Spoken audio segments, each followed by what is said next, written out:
Here's something that changed my life. I stopped listening to people who gave up on theirs. If you're not living a life that you admire, why are you letting them shape yours? You don't need more opinions, you need more vision, and I'm gonna help you protect it. So let's get right into the video.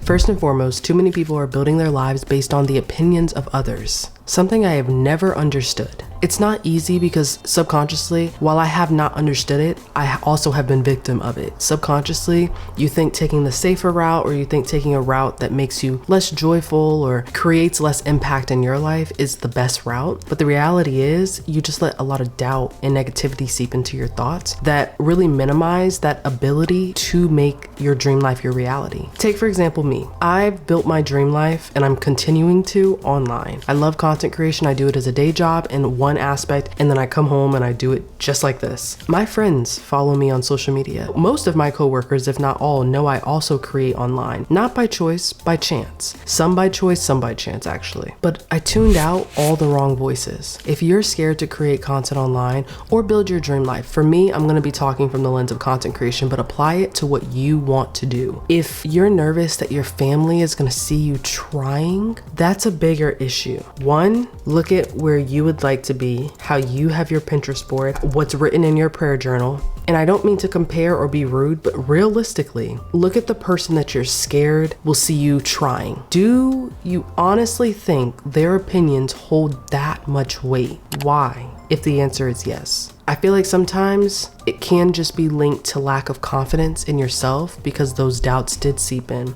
So let's look at it from this perspective. If they weren't a part of your lives, or if you had the dream life you wanted, what do you think that would require? Probably more time, money, and resources, right? But the thing is, in order to be trusted with that, you know God runs my life. So in order to be trusted with more time, more resources, more freedom, more money, all of it, you really have to start with where you are. My journey started on a $600 camera I saved up for about a year when I was making pennies on the dollar. Terrible lighting, terrible audio setup, and didn't know what I was doing half of the time. But honestly, if I had just kept watching videos on YouTube about how other people were doing it, or I was just and like didn't create in the process of it, you can still watch those creatives, but also try it out, test it out, find your flow, find your rhythm. Because the more you do a thing, the less you care when people talk about it. It's when you haven't started, I find, the most fearful or the most scary people try to associate that feeling with, because there's so many ways that it could go because it hasn't started yet. It's almost like riding a roller coaster if you're a fan of them. I'm personally not, but in times when I was growing up and I did like roller coasters, I was just like, okay, it looks scary. The Hulk coaster at Universal Studios in Florida in the United States, scariest thing to me as a 10-year-old. But I got on it and everything was fine after. I wanted to go back. I wanted to go and experience that moment again. And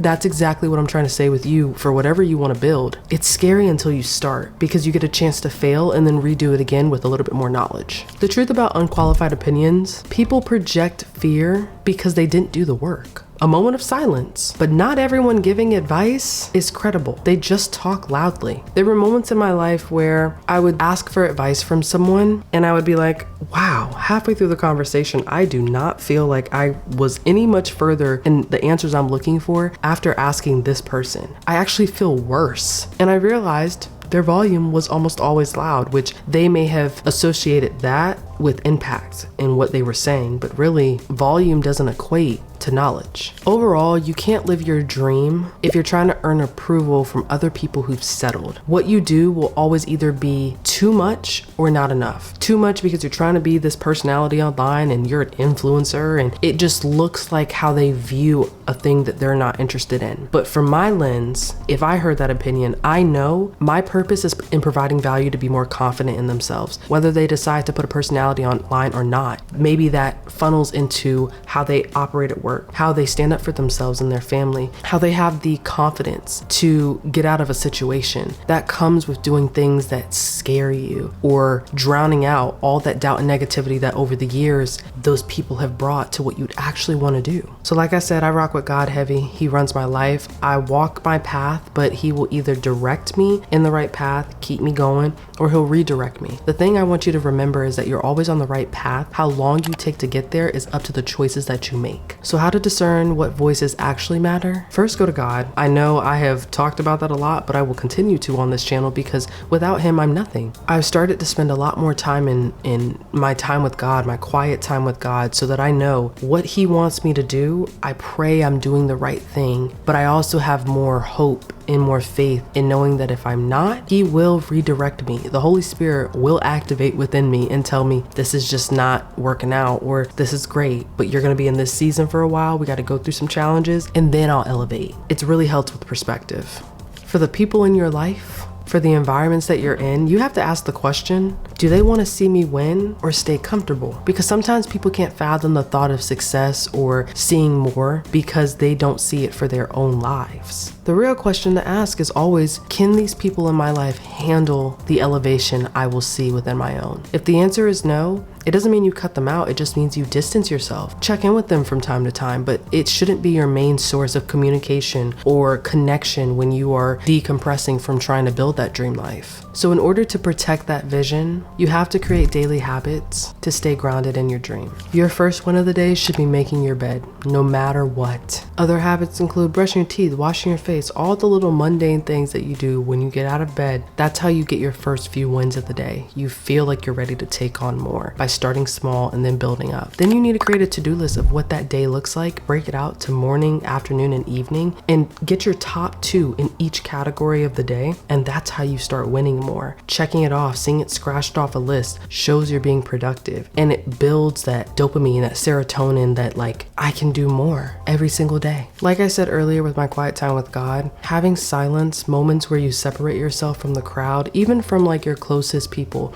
that could be your spouse, your family members, siblings, your best friends. You need to isolate yourself and spend time with God. It mentions that in the Bible when Jesus was trying to find more ways to get closer and hear answers from God. He would separate himself to talk to God, where there was no distraction, no social media, no going out, hanging out with friends, like just him and God, however that might have looked, in prayer, through worship music, through journaling, anything that made him feel closer. Try that out and start with sitting in silence, because you'll start to appreciate the things around you more, get better clarity on what your next steps could be, and truly see how God starts moving in your life and how he communicates with you. Next is a strategy. You need to know, after I get my daily habits together and I write down my to-do list for the day, every single day, the strategy that I'm going to put in after creating the plan, what is my execution? That could look like going to a different environment every single day because you need to feel inspired, or once a week, you're going to go somewhere environment-wise that inspires where you would like to go in life, and it's just feeding into that aesthetic. So I'm an aesthetic girly. I love being around minimalistic, simplistic style environments that make my mind feel like they're clear and clean as well, because if there's not a lot of clutter around me, I can think clearly.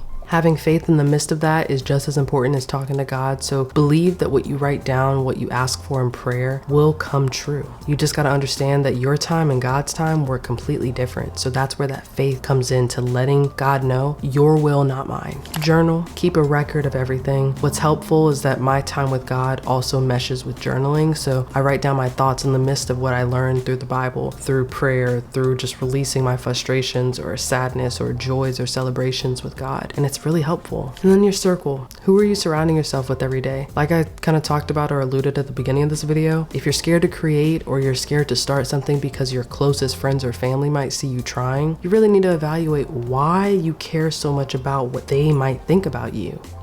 It's not worth it. I need you to understand that you are not too ambitious. You're just surrounded by people who stop dreaming, and that can be tough. Tune them out. Turn the volume up on prayer. Turn the volume up on action. Turn the volume up on creating, failing fast so that you can succeed sooner. If you take nothing else from this video, try to do one thing a day that scares you. Talking to a stranger in public that you like their outfit, maybe is around your same age range, but be safe, be careful with that. Secondly, read a chapter in a book that teaches you more about human psychology. That's something that's been really helpful. If I don't get a chance to read it in a book, I'll find a video where I can digest it, or a podcast where I can digest it quicker and on the go, so that I can start understanding why I feel a certain way. Might be because I don't understand this on a maturity level, or I don't understand this just yet, and it helps bring more perspective. All in all, you have to find ways that continuously feed into the kind of person that you are. Not want to be, you are them. You're just not not operating like them yet because of a lack of confidence, a lack of experience, a lack of maturity. And that's okay. Those things come with time. But you have to understand that if you don't believe it, it's not going to happen. And I need you to understand that things can change for you, that your environment, your circumstances, your situation can and will look different the minute you believe it does. So if you stayed until this long in the video, leave this emoji. I'm super excited that y'all care about where you want to go in life and how you want to create impact. Don't let it be one day. Let today be day one. So I'll see you guys on the next episode of Friday One Podcast. Peace.